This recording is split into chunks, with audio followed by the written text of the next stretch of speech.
So when James Gunn and Peter Safran announced their rebooted, kind of soft rebooted DCU slate, and it did not include films like The Flash 2 or Shazam 3 or Wonder Woman 3.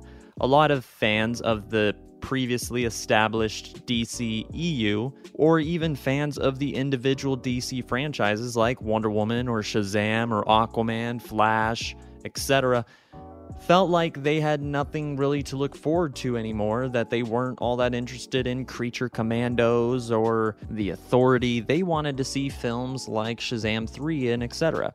Well, as a lot of fans were feeling like maybe some of the excitement for the future upcoming last, I guess you want to say, DCEU films are coming out, a lot of the excitement just got sucked out of the room when we found out we're never going to see any of these characters again.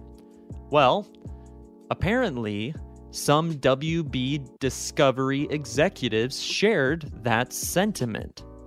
Now, this is a report from The Wrap that says some studio execs believe that the rebooted slate news at least partially contributed to a decline in, quote, general audience interest in these films. However, they are said to be confident that the DCU can successfully revive interest and the sagging box office once it gets underway.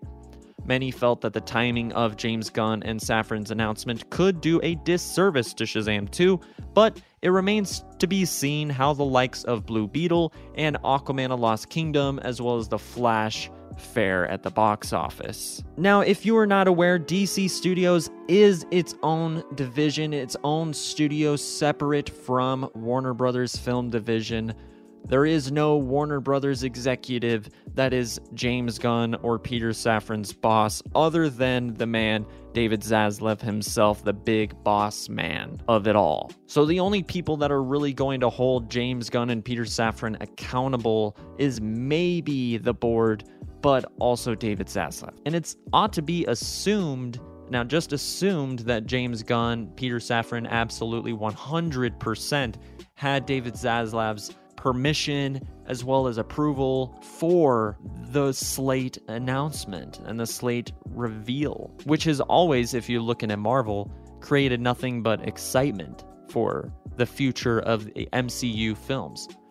When it comes to DC and their DC slate announcements, whether it was with James Gunn, Peter Safran, certainly a lot of excitement, some questions and some anger came from DC fans. And from previous DC slate announcements before that, from the other regimes, was a lot of the same stuff: excitement, anger, and confusion. Unfortunately, with that anger, excitement, and confusion also came a lack of interest in going to see the last few DCEU films, at least partially, possibly one of the few contributing factors.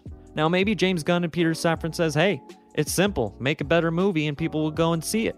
Maybe that's what they would say if some DC fans want to come at him for this. But I don't think necessarily this is James Gunn and Peter Safran's fault. I just think it's the nature of the game. Hey, you're announcing a reboot. What do you think's going to happen?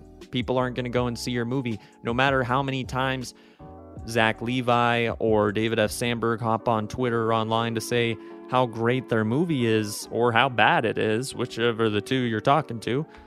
Then nothing's going to change, because we know we're not getting Shazam 3, and we know literally 3 weeks after it goes into theaters, it's going to be available on streaming. So needless to say, it is definitely one of the contributing factors to the lackluster box office for Shazam: Fury of the Gods, but it's certainly not the only reason.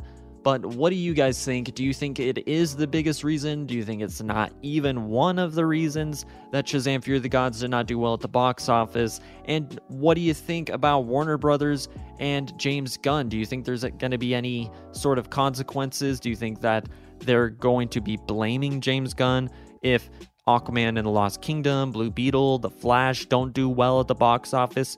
Do you think it could make them rethink about their future DC announcements? Whatever you think, we'd love to hear it down in the comments below. And if you enjoyed the video, please consider subscribing or giving this video a like so we know to make more of them, particularly with this topic. And as always, I will see you in the next video. Until next time, take care.